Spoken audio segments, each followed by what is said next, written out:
Na encosta silenciosa de uma montanha nos Alpes franceses, um choro materno rompeu o véu do céu. Era 19 de setembro de 1846, quando duas crianças camponesas, Mélanie Calvat, de 15 anos, e Maximin Giraud, de apenas 11, se depararam com uma senhora vestida como as mulheres da região, sentada sobre uma pedra, com o rosto entre as mãos e os ombros sacudidos por lágrimas. A cena parecia comum, quase humana, não fosse a luz sobrenatural que envolvia sua presença e o perfume de eternidade que pairava no ar. Eles ainda não sabiam, mas ali estava Maria, Mãe de Deus, chorando pelos pecados da humanidade e suplicando por reconciliação. A França daquele tempo estava ferida por dentro. Após tantas revoluções, perdera a reverência pelos dias santos, a confiança na oração e o respeito ao nome de Jesus. Os domingos haviam se tornado dias de trabalho. Blasfêmias se misturavam às conversas cotidianas e os campos já não produziam como antes. Os corações estavam secos, as almas afastadas de Deus. Foi nesse deserto espiritual que a Virgem apareceu, não como rainha gloriosa, mas como mãe que sofre, que avisa, que pede e que ama. A partir daquele dia, La Salette deixou de ser apenas um povoado entre montanhas e se tornou lugar sagrado de lágrimas e esperança.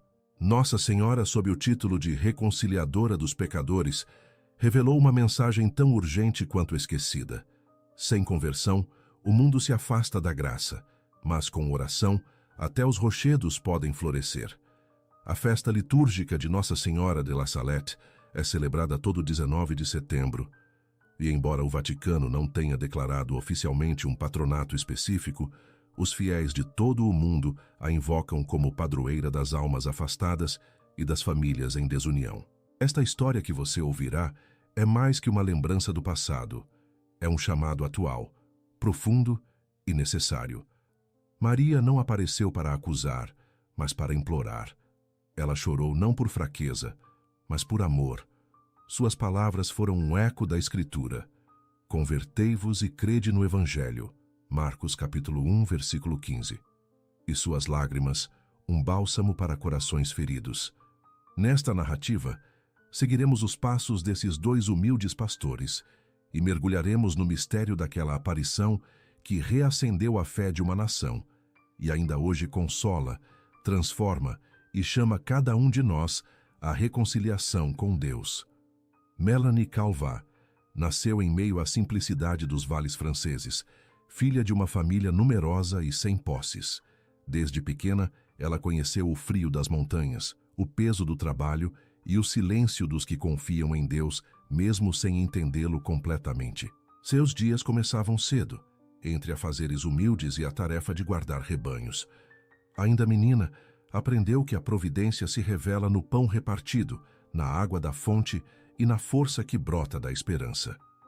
O rosto sério e reservado de Mélanie escondia uma alma sensível ao invisível, feita para escutar o que o mundo moderno já não sabia ouvir. Maximin Giraud, por sua vez, era vivaz, curioso e vinha de uma vida marcada por certa instabilidade. O menino, de apenas 11 anos, havia perdido a mãe cedo e vivia com o pai, alternando entre pequenos serviços e dias de brincadeira nos campos. Havia nele uma inocência quase selvagem, uma espontaneidade que só os corações não corrompidos pelo mundo conseguem manter.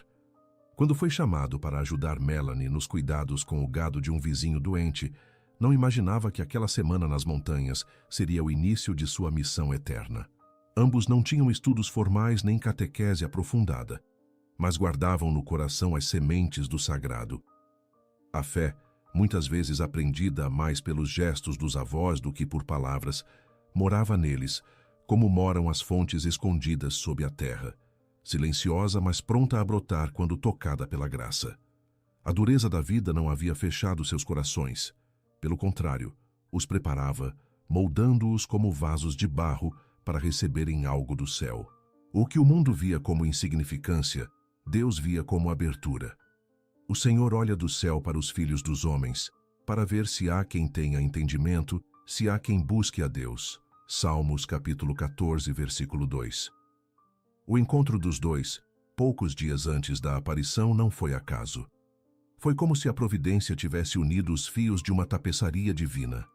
No alto dos Alpes, entre o pasto e a rocha, Melanie e Maximin não sabiam que estavam sendo escolhidos, mas o céu sabia. Na sua pureza de intenção e nas mãos calejadas de infância, havia mais espaço para o sobrenatural do que nos salões cultos de Paris. Como nos tempos de Belém, Deus preferiu os pequenos para falar aos grandes. Ocultaste estas coisas aos sábios e instruídos e as revelaste aos pequeninos. Evangelho de São Mateus, capítulo 11, versículo 25. Essa infância vivida na humildade, entre rebanhos e orações aprendidas pela metade, foi na verdade uma consagração oculta. Sem saber, eles estavam sendo preparados para ver o invisível, ouvir o inaudível e carregar nas palavras a mensagem que mudaria os rumos de tantos. Antes que falassem com os homens, precisavam aprender a escutar os sussurros do alto.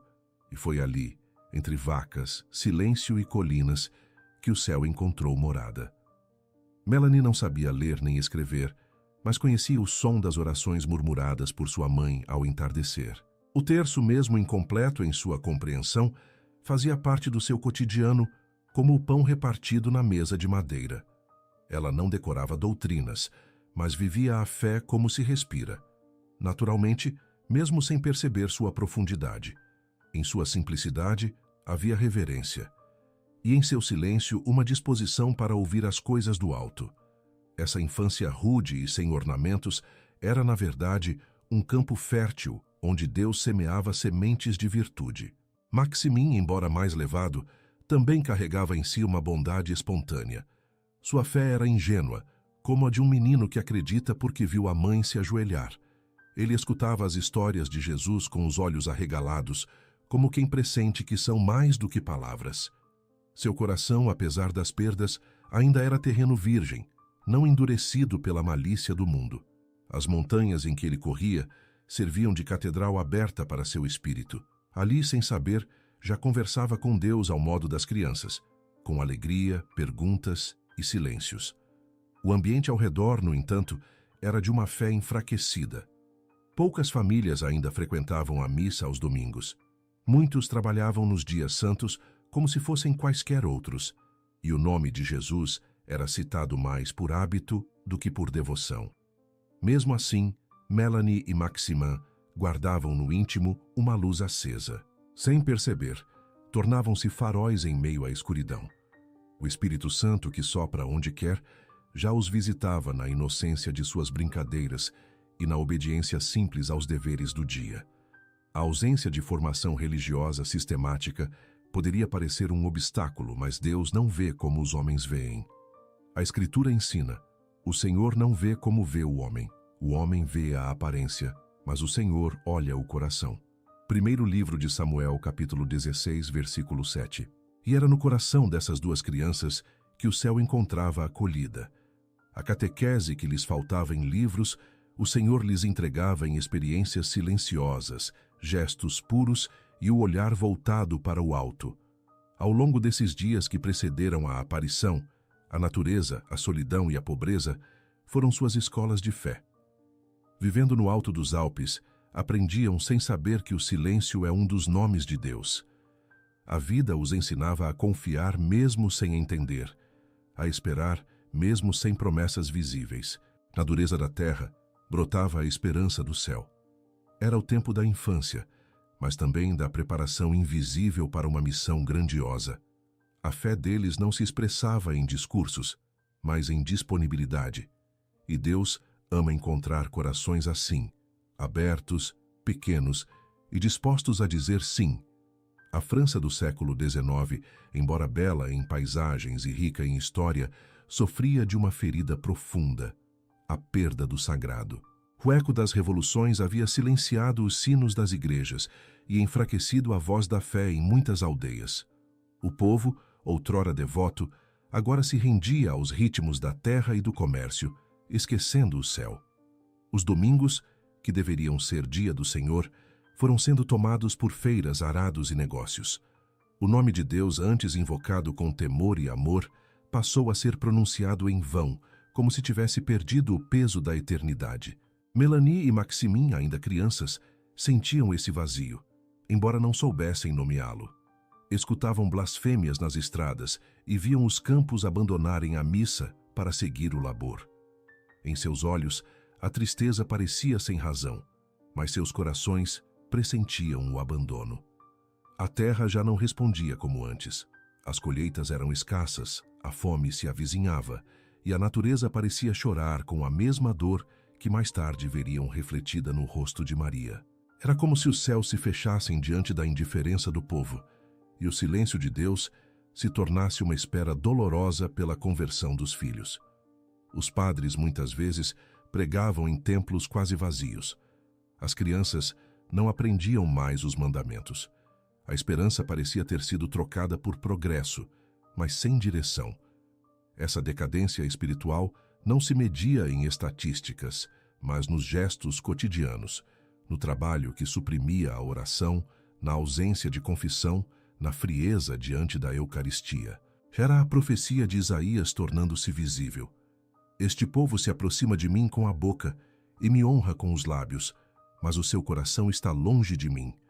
Livro do profeta Isaías, capítulo 29, versículo 13. E foi nesse cenário de esquecimento que a montanha de La Salette se tornou altar. Quando tudo parecia perdido, Deus escolheu o improvável. Uma fonte escondida entre as pedras, 2 pequenos guardadores de rebanho e uma aparição silenciosa, envolta em lágrimas.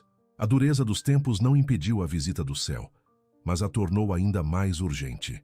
A França descrente foi visitada por uma mãe que não desistia de seus filhos. A fé adormecida seria despertada não pela força, mas pelas lágrimas. Assim, o conflito social daquele tempo, mais do que uma crise econômica ou política, era uma crise espiritual. A humanidade havia esquecido de onde vinha sua força, e quando se perde o sentido do divino, até o pão se torna escasso. La Salette então ergueu-se como resposta misericordiosa. Onde muitos viam apenas miséria e abandono, Deus via espaço para um recomeço. A Virgem apareceria não para acusar, mas para despertar. E no coração daquela França ferida, o céu semearia novamente a esperança. Era um sábado comum, 19 de setembro de 1846, e o sol ainda dourava os campos altos de La Salette, quando Melanie Calvat e Maximin Giraud repousavam sobre a relva, cansados de um dia de pastoreio. Os sinos não tocavam ali, a vila estava longe e o silêncio das montanhas parecia apenas mais uma tarde entre tantas. Mas aquele dia não terminaria como os outros. O céu havia escolhido aquele instante para tocar a terra. Por volta das 3 horas da tarde, os 2 jovens despertaram de um breve cochilo e notaram que parte do rebanho havia se afastado. Ao se levantarem para buscá-lo, algo absolutamente extraordinário aconteceu.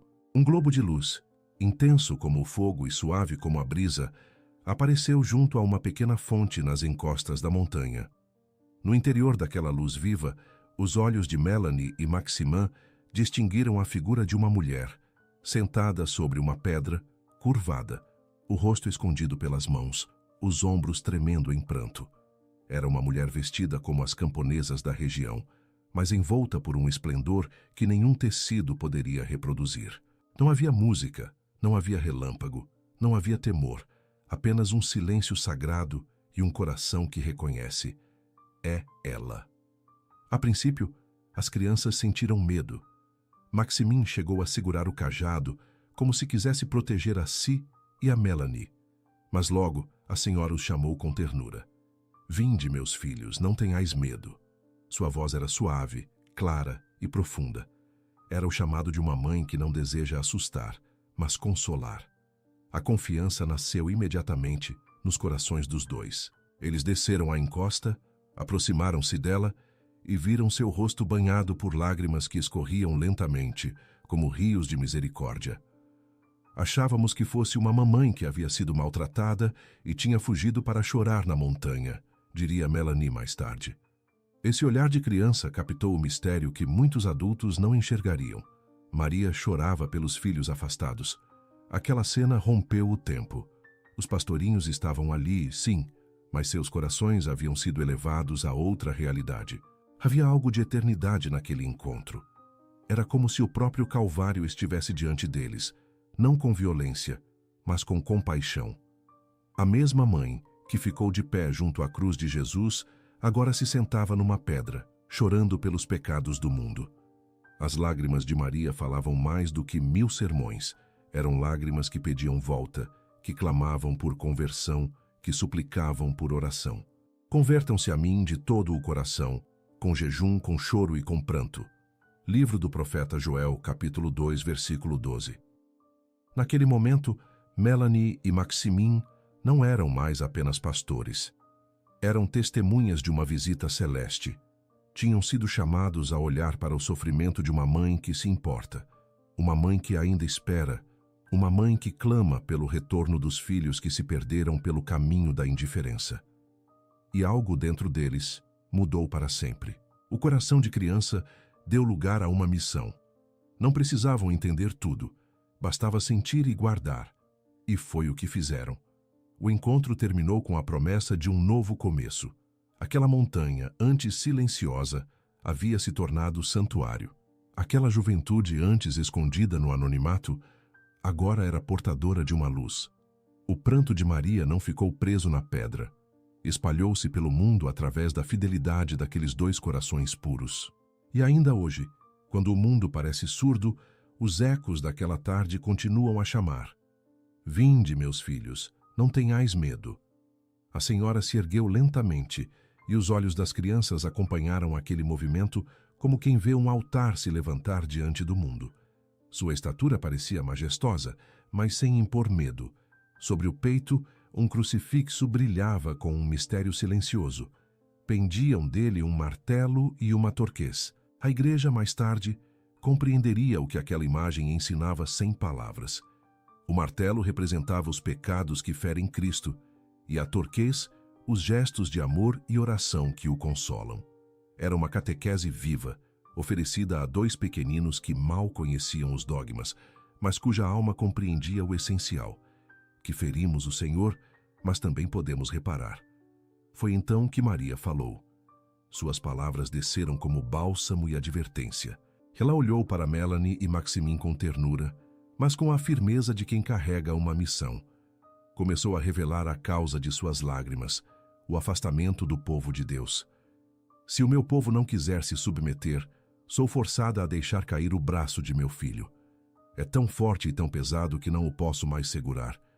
Essas palavras ditas com dor e esperança ao mesmo tempo não eram ameaças, eram súplicas. A mãe avisava que a justiça divina não poderia ser contida indefinidamente se o coração humano continuasse a rejeitar o amor. Ela falou, com tristeza visível, de 2 pecados em particular: o desprezo pelo domingo e o uso desrespeitoso do nome de Jesus. Dei-vos 6 dias para trabalhar, reservei o 7º para mim e não querem concedê-lo, disse ela com voz entrecortada. Maximin e Melanie, ainda tão jovens, começaram a lembrar de seus vizinhos e conhecidos que trabalhavam aos domingos como se fosse qualquer dia, e de como o nome santo de Jesus era tratado com indiferença ou até com ofensa. Era como se, por meio deles, o céu denunciasse uma ferida aberta no corpo do mundo, a perda do sagrado. Não tomarás o nome do Senhor teu Deus em vão, porque o Senhor não terá por inocente o que tomar o seu nome em vão. Êxodo capítulo 20, versículo 7. Mas Maria não veio apenas apontar as feridas, veio oferecer o remédio. Ela falou da conversão como caminho, da oração como ponte, da penitência como purificação. Se se converterem, as pedras e os rochedos se transformarão em montões de trigo, e as batatinhas serão semeadas nos roçados. Havia esperança. A mãe da reconciliação mostrava que os castigos, se viessem, não seriam punições arbitrárias, mas consequências de corações fechados. E ainda assim, se houvesse arrependimento, tudo poderia florescer novamente. Para Melanie e Maximin, aquelas palavras foram como uma consagração. Não apenas ouviram, mas receberam dentro de si o peso e a luz daquela mensagem. Era um chamado claro e definitivo. A Virgem confiava aos mais pequenos uma verdade que muitos corações adultos haviam esquecido. Deus deseja salvar, não condenar. Mas para isso, é preciso voltar-se a Ele com humildade e confiança. Voltai para mim de todo o vosso coração. Rasgai o vosso coração e não as vossas vestes. Voltai para o Senhor vosso Deus, porque Ele é misericordioso e compassivo, tardio em irar-se e grande em benignidade. Livro do profeta Joel, capítulo 2, versículos de 12 a 13. Aquele momento selou para sempre o destino dos dois videntes. Eles não seriam mais apenas pastores, seriam mensageiros. A senhora chorava por um povo que esquecia, mas falava a dois corações que escutariam por toda a vida. A decisão estava tomada. Maria havia falado. A montanha havia se tornado púlpito, e duas vozes infantis seriam dali em diante o eco do céu. Depois de revelar as culpas que pesavam sobre o povo, Maria, com voz mais grave, falou de algo que estava por vir. Não se tratava de castigo imposto, mas de uma consequência natural do afastamento de Deus. Como mãe atenta, ela alertava. Se os corações não mudassem, os campos não dariam fruto, e a terra, que antes servia ao homem, se tornaria testemunha de sua indiferença. As colheitas seriam afetadas, a fome cresceria e sofrimentos se espalhariam. Não havia ali desejo de punição, mas um grito de urgência. Era o último chamado antes que a dor se tornasse mestra, onde o amor havia sido rejeitado. Com pesar visível, ela mencionou a perda das batatas, alimento dos pobres, base da sobrevivência de muitos. Disse que os sinais já haviam sido dados no ano anterior, mas que ninguém levara a sério. E completou: se converterem, as pedras e os rochedos se transformarão em montões de trigo. A dor que viria não era o fim, era o apelo. A própria natureza clamaria pela conversão do homem. As pragas e a escassez não seriam apenas fenômenos agrícolas, mas reflexo do que acontecia no íntimo das almas, um abandono da aliança com Deus. Melanie e Maximin ouviram com atenção, sem ainda compreender toda a extensão do que lhes era confiado. Não sabiam que, poucos meses depois, a Europa enfrentaria uma crise alimentar grave, com a escassez se espalhando pelas aldeias e doenças acompanhando a fome. Ainda assim, mesmo diante desse panorama, a mãe não retirou sua esperança. Mostrou que se o povo voltasse a rezar, a fazer o bem, a honrar o nome do Senhor, tudo poderia mudar. Era a mesma lógica do Evangelho. Se meu povo, que se chama pelo meu nome, se humilhar, orar, me buscar e se converter dos seus maus caminhos, então eu ouvirei dos céus, perdoarei os seus pecados e sararei a sua terra. Segundo o livro das Crônicas, capítulo 7, versículo 14. Maria insistia: orai bem, fazei o bem. Ela sabia que não bastava evitar o mal, era preciso reacender o amor. As lágrimas que derramava não pediam apenas arrependimento, mas transformação. La Salette, naquele instante, tornou-se espelho de todos os tempos. Quando o mundo se afasta da oração, quando os domingos deixam de ser dia de Deus, quando o nome de Jesus é profanado no cotidiano, a terra chora com a mãe. Mas quando há retorno, quando o coração volta à casa do Pai, até os campos ressequidos florescem. A profecia que Maria confiou aos pastorinhos não era um anúncio de destruição, mas uma convocação à esperança. Era como se dissesse: ainda há tempo, meus filhos, ainda há espaço para o milagre. E, de fato, foi assim que muitos entenderam suas palavras. A dor que viria seria uma porta, e não um abismo. Seria o terreno onde muitos voltariam a rezar, a confessar-se, a reencontrar o sentido da vida. As lágrimas da Virgem não amaldiçoavam, fertilizavam a terra do coração para que, na hora certa, brotasse o arrependimento. Depois de revelar ao mundo a sua dor e o seu apelo de reconciliação, a Virgem se inclinou em direção às crianças, como uma mãe que deseja confiar algo muito íntimo. Num gesto delicado e solene, falou separadamente com cada um deles. A começar por Maximin e depois com Melanie, Maria entregou mensagens pessoais, segredos que não deviam ser revelados de imediato. As palavras que lhes foram ditas não foram registradas na hora, mas ficaram gravadas no coração e na memória dos pequenos como uma marca espiritual que jamais se apagaria. Esses segredos não eram simples avisos, mas profecias e missões. Maria lhes falou sobre o futuro da Igreja, sobre tempos difíceis, sobre a necessidade de apóstolos fiéis nos últimos tempos. Pediu orações pelos sacerdotes e pela fidelidade ao Papa. Havia um tom urgente e doloroso, mas também uma promessa de que, mesmo nas noites mais escuras, o Senhor suscitaria almas luminosas. Levantarei para mim sacerdotes santos, cheios do Espírito de Deus, dissera a mãe a Melanie, num trecho que mais tarde ela tornaria público. Era como se Maria estivesse formando ali mesmo 2 instrumentos de intercessão para os dias vindouros. O peso da confidência foi uma cruz precoce. Melanie e Maximin eram ainda muito jovens e, no entanto, traziam consigo uma responsabilidade invisível, mas real. Eles não haviam sido apenas testemunhas de uma aparição. Agora, eram guardiões de um mistério. E como todo dom verdadeiro, esse também seria provado. Ainda em La Salette, quando relataram o que haviam visto e ouvido, mantiveram em silêncio os trechos que lhes haviam sido confiados em segredo. Muitos adultos não entenderam. Outros duvidaram. As perguntas começaram a surgir, e com elas o julgamento. Foi o início da provação. A mesma aparição que lhes havia aberto o céu, agora os lançava no mundo dos homens, com suas suspeitas e pressões. Foram interrogados por clérigos, estudiosos e curiosos. Pediam-lhes que repetissem os detalhes, que revelassem o conteúdo secreto. Mas os 2 se mantinham firmes, mesmo sem compreender plenamente por que Maria lhes pedira silêncio por um tempo. Não deis aos cães o que é santo, nem lanceis aos porcos as vossas pérolas. Evangelho de São Mateus, capítulo 7, versículo 6. Essa sabedoria, que o próprio Cristo ensinara, parecia vivida inconscientemente pelos videntes de La Salette. Os segredos não os afastaram da mensagem central. Pelo contrário, reforçaram nela sua raiz: oração, penitência, fidelidade.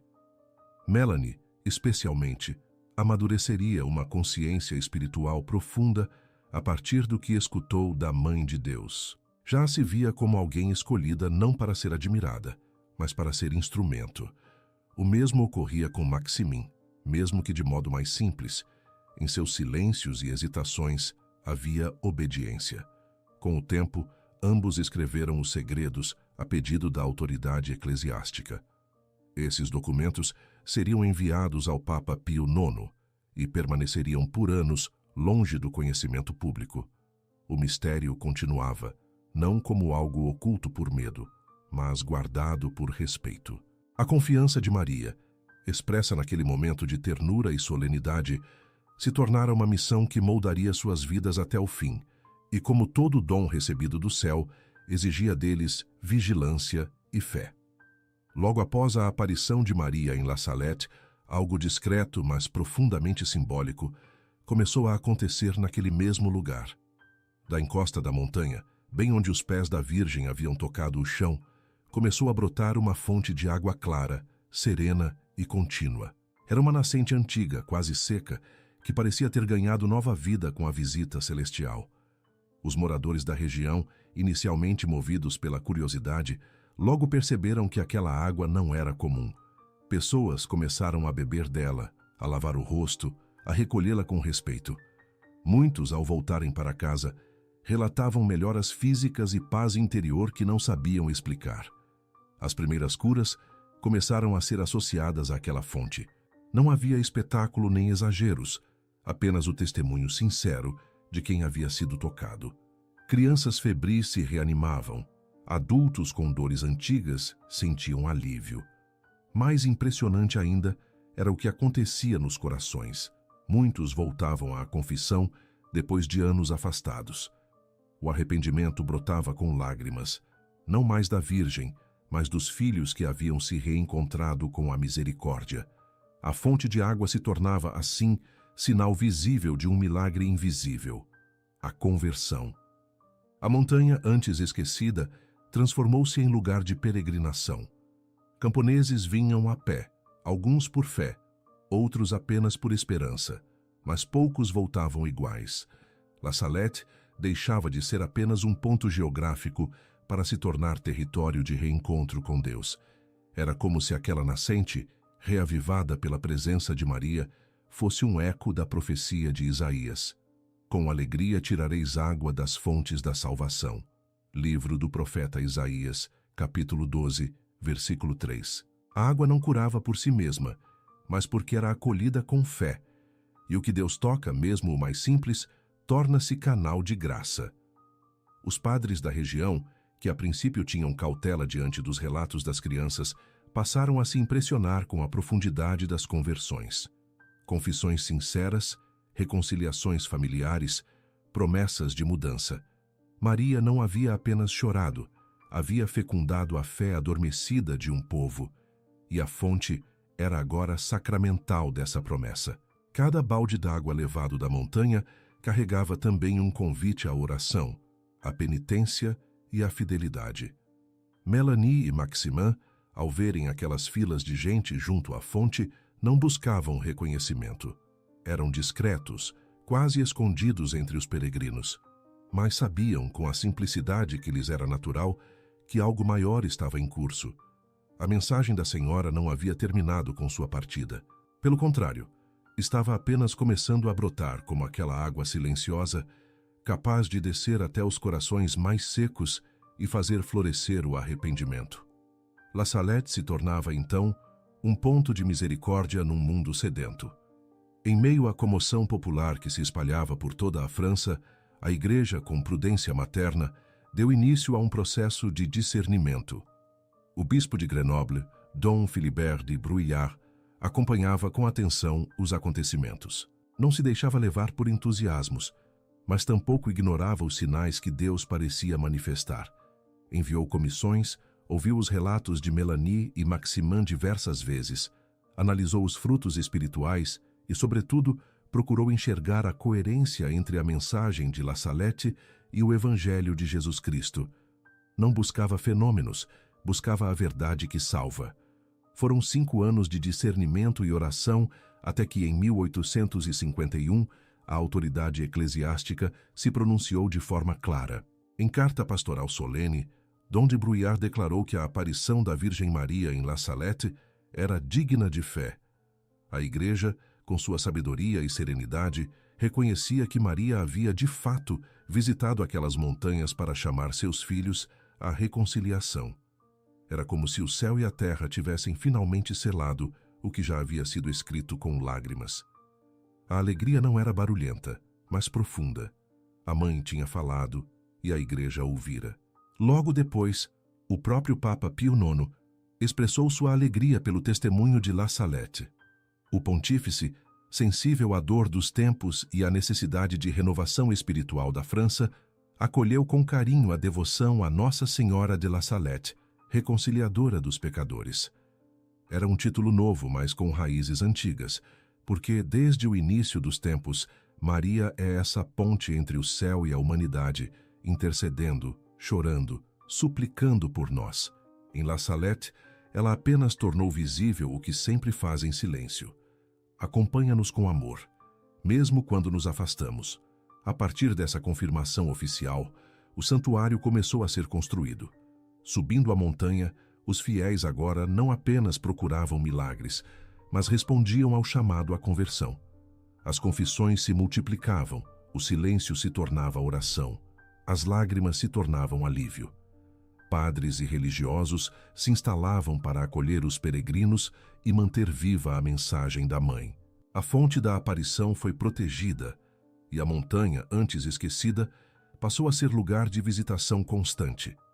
Era como se cada pedra ali repetisse o apelo de Maria: reconciliem-se com Deus.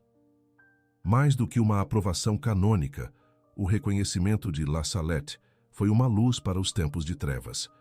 Maria não veio fundar novidades, mas recordar o essencial. Seu apelo ressoava como o clamor de São Paulo: deixai-vos reconciliar com Deus. Segunda carta aos Coríntios, capítulo 5, versículo 20.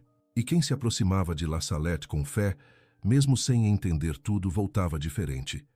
Porque quando o coração encontra a verdade acompanhada de amor, ele não consegue permanecer o mesmo. Assim, o céu não apenas tocou a terra, uniu-se a ela. A Igreja, que é mãe e mestra, acolheu o pranto de Maria como um ensinamento. La Salette se tornava, então, não só um lugar geográfico, mas uma mensagem para os tempos. Quando tudo parece endurecido, Deus envia a mãe. E pela mãe, ele chama de novo os filhos ao lar. Com o passar dos anos, à medida que a mensagem de La Salette se espalhava e os frutos espirituais se multiplicavam, também cresciam as sombras da incompreensão. Mélanie Calvat, especialmente, foi quem mais sentiu o peso dessa missão. Desde a infância, carregava dentro de si os segredos da Mãe de Deus e a lembrança viva daquela tarde sagrada. Mas o mundo, muitas vezes, não acolhe bem as vozes simples. Seu desejo era apenas obedecer à Virgem, mas encontrou pela frente dúvidas, resistências e, por vezes, abandono. Em 1879, sentindo-se impulsionada por uma urgência espiritual, Mélanie decidiu publicar uma versão mais ampla do segredo que lhe fora confiado. Não o fez por rebeldia, mas por fidelidade interior. Sua intenção era despertar as almas para tempos difíceis, convocar orações, preparar corações. No entanto, a recepção foi turbulenta. Autoridades eclesiásticas, temendo más interpretações ou excessos apocalípticos, distanciaram-se de Mélanie. Muitos passaram a questionar sua sanidade, sua intenção, até mesmo sua fidelidade, e o que era para ser um serviço ao Evangelho tornou-se para ela um caminho de dor e solidão. Maximin também não teve uma vida fácil. Embora com temperamento diferente, mais reservado e hesitante, também enfrentou as consequências de carregar uma missão tão grande em tão pouca idade. Em vários momentos foi testado por curiosos, explorado por interesses, confundido em suas palavras. Sua simplicidade não lhe permitia explicações elaboradas, mas seu coração mantinha a mesma certeza. Eu vi a Senhora, eu a escutei, e nunca poderei esquecê-la. A fidelidade de ambos não se media por aclamações, mas por perseverança no silêncio. A Igreja, prudente como mãe, continuava a distinguir o núcleo da mensagem, aprovado desde 1851, das interpretações posteriores. Reconhecia os frutos de conversão, a devoção viva, os milagres silenciosos que persistiam na montanha de La Salette. Mas mantinha cautela diante das publicações tardias, pedindo discernimento. E isso, para Mélanie, foi uma cruz. Não se revoltou contra a Igreja, mas sofria por dentro ao não ver plenamente acolhida a urgência da mensagem que trazia. Mesmo assim, não desistiu. Viveu longos períodos de recolhimento, de oração, de anonimato. Passou por conventos, por retiros, por hospitais. Aquele brilho da infância fora substituído por uma existência escondida, como se fosse ela mesma um eco do Cristo rejeitado. Era desprezado e o mais rejeitado entre os homens, homem de dores e experimentado nos trabalhos. Livro do profeta Isaías, capítulo 53, versículo 3. No entanto, em sua alma havia paz. Sabia que a verdade do céu nem sempre é reconhecida na terra. A provação dos videntes de La Salette não manchou a beleza da aparição. Ao contrário, tornou-a mais verdadeira. Porque o sofrimento silencioso, quando unido ao de Cristo, se transforma em redenção. E ambos, Mélanie e Maximin, mantiveram até o fim a mesma afirmação. Tudo o que dissemos é verdade, e nossa vida é testemunho disso. Não foram mártires de sangue, mas da fidelidade. E por isso suas dores também se tornaram mensagem. O tempo passou, e os ecos da aparição em La Salette continuavam a ressoar entre os humildes, os peregrinos e os que buscavam reconciliação. Enquanto isso, Mélanie e Maximin, agora adultos, viviam os últimos capítulos de sua missão silenciosa. Não se tornaram celebridades religiosas, nem ocuparam cargos de destaque. Eram, como sempre foram, instrumentos ocultos da misericórdia divina. E foi nessa simplicidade que entregaram seus últimos suspiros, consumindo-se lentamente na fidelidade àquela mãe que chorava por seus filhos. Maximin Giraud partiu primeiro. Em 1875, após uma vida marcada por perdas, pobreza e um coração sempre saudoso da Senhora da Montanha, entregou sua alma a Deus. Foi assistido pelos sacramentos e morreu reconciliado com a Igreja, numa humildade que só os céus poderiam compreender. Suas palavras finais não ficaram registradas, mas os que estiveram com ele testemunharam que havia paz em seu olhar. Ele nunca renegou o que viu, nem duvidou da veracidade da aparição. Viveu no anonimato, mas com o nome guardado no coração de Maria. Mélanie Calvat viveu por mais tempo. Faleceu em 1904, pobre e retirada num convento italiano. Passou seus últimos anos em oração contínua, intercedendo pelos pecadores e ofertando suas dores pela conversão do mundo. Sua vida, embora incompreendida por muitos, foi um hino à perseverança. Mesmo quando não era ouvida, continuava rezando. Mesmo quando não era compreendida, continuava esperando. Ela que havia escutado a voz de Maria em sua infância, agora, no fim da jornada, se preparava para reencontrá-la face a face. Como o salmista, sua alma podia dizer: mesmo quando eu andar pelo vale da sombra da morte, não temerei mal algum, porque tu estás comigo. Salmo 23, versículo 4. Ambos os videntes, ao deixarem este mundo, não foram acompanhados por multidões, mas no céu não há anonimato para os que foram fiéis. A Igreja reconhece a beleza de suas vidas, e os devotos de Nossa Senhora de La Salette veneram sua memória como testemunhas escolhidas por Deus. Não realizaram grandes feitos visíveis, mas ofereceram tudo o que tinham: sua infância, sua obediência, sua cruz e sua esperança. Foram, como Maria, servos do Senhor, mesmo no silêncio da provação. A montanha onde tudo começou permanece até hoje como lugar de lágrimas que curam, de perdão que reconstrói. Cada ano, no dia 19 de setembro, sua festa litúrgica é celebrada por aqueles que ouviram o chamado à reconciliação. Os rostos de Mélanie e Maximin, já velados pela história, continuam vivos na fé dos que, ao subir a montanha, desejam descer dela transformados, porque a mãe continua a esperar. E se houve dor, ela não foi a última palavra. O que ficou foi o testemunho. O que permaneceu foi a mensagem. Vinde, meus filhos, não tenhais medo. Estou aqui para vos contar uma grande nova. E essa boa nova atravessa o tempo, chega até nós e, se quisermos, pode transformar nosso coração. Porque a Senhora de La Salette continua a nos olhar com olhos cheios de lágrimas e esperança. A montanha de La Salette não é apenas um lugar marcado por uma aparição. É um altar onde a misericórdia falou mais alto do que a justiça. Ali, Nossa Senhora não desceu para condenar, mas para chorar. E suas lágrimas, longe de assustar, se tornaram convite e consolo. Ela chorava pelos filhos que se afastavam da casa do Pai, pelas famílias divididas, pelos corações endurecidos, pelas blasfêmias cotidianas que ferem o nome de Jesus e pela frieza que tomou o lugar da oração.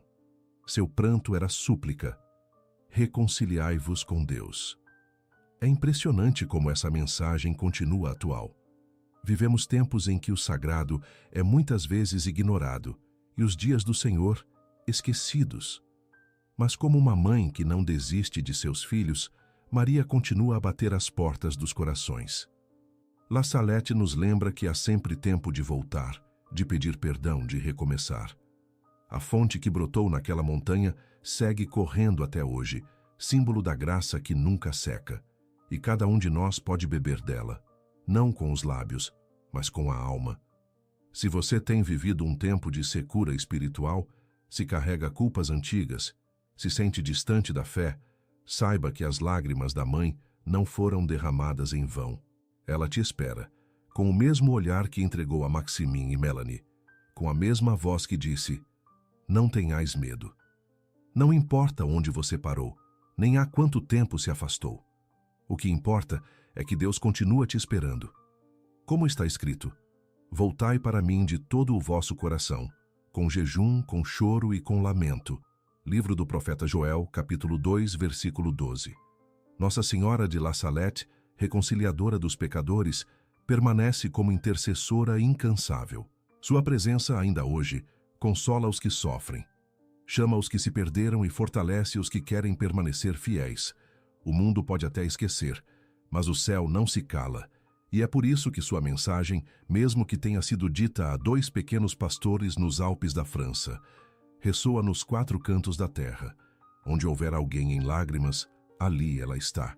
Onde houver um filho voltando, ali ela sorri. Convido você agora a deixar seu pedido de oração nos comentários.